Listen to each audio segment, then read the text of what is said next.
Olá a todos, sejam muito bem-vindos ao nosso podcast. Eu sou o Tarleton, juntamente com minhas amigas Edna e Luana. Esse é o nosso podcast, o SuccessCast. Daí vocês me perguntam, nossa, esse sucesso vem de sucesso? Olha, talvez sim, porque nosso podcast é um sucesso.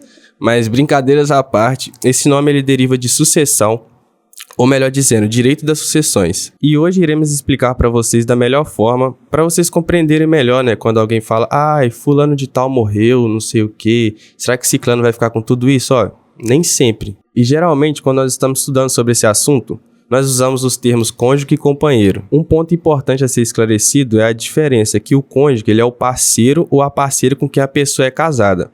Ou seja, já o companheiro é aquele que vive em uma união estável em uma relação pública, contínua e duradoura, com o objetivo de constituir família. Quando nós tratamos desse assunto, de certa forma, tudo se resume à família, certo?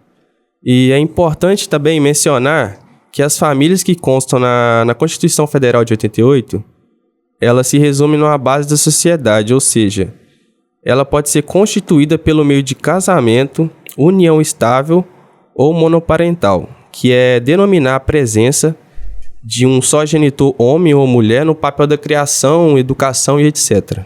E é de extrema importância também citar a pluralidade familiar, que ela reconhece a diversidade de arranjos familiares presentes na nossa sociedade brasileira, de certa forma. Já no direito das sucessões, a diversidade familiar ela impacta diretamente nas regras da sucessão, que se referem à transmissão dos bens de uma família falecida para seus herdeiros. A abertura da sucessão ela ocorre no momento da morte do indivíduo, e é a partir daí que se inicia todo aquele processo da partilha de bens. Olá, meu nome é Edna. E bom, como já foi dito pelo meu colega Tarleton, cônjuge e companheiro são termos que muitas vezes geram dúvidas com relação ao direito das sucessões, mas ambos possuem direitos sucessórios garantidos pela Constituição Federal, independente da forma que foi constituída a união.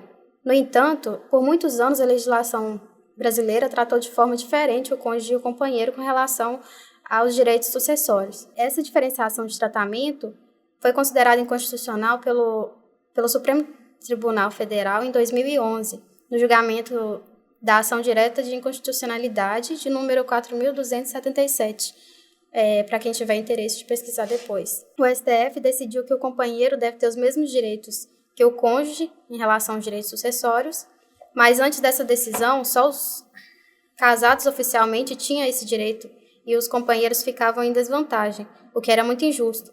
Com essa decisão, o STF ajudou a reduzir a desigualdade e valorizar as formas de relações entre as pessoas, não importa se são casadas ou não, desde que comprove a união estável. Agora, para entender melhor como funciona a sucessão com cônjuge e descendente, eu vou citar um exemplo.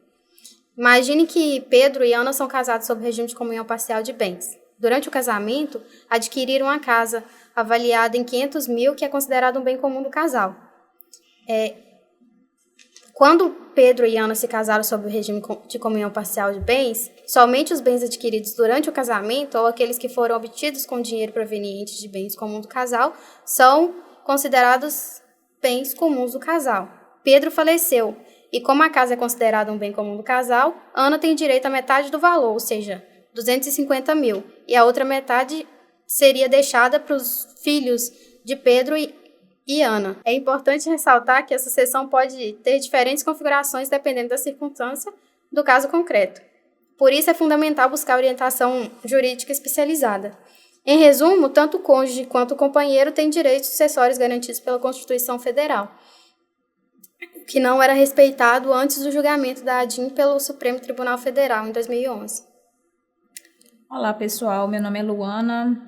Então, pessoal, historicamente, sempre distinguiu o parentesco natural decorrente da consanguinidade, o parentesco civil com origem na adoção. Os filhos nascidos fora do casamento, eles tinham um nome específico, era chamado de filhos adulterinos.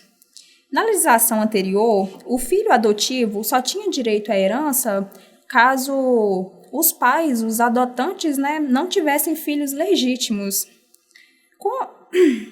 Com o advento a igualdade constitucional, a jurisprudência ela assegura direitos sucessórios iguais a todos os filhos, sem distinção de qualquer natureza.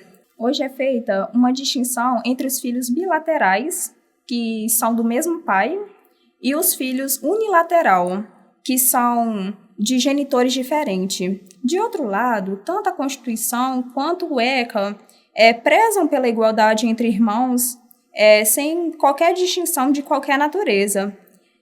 Pode até, de certa forma, legal, mas aos olhos de muito é imoral e injusto.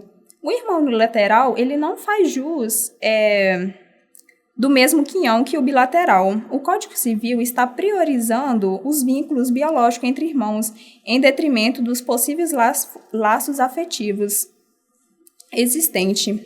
Então, pessoal, é isso. Eu gostaria de agradecer, a todos pela atenção e a Univale agradece. Muito obrigado a todos que assistiram. E é isso.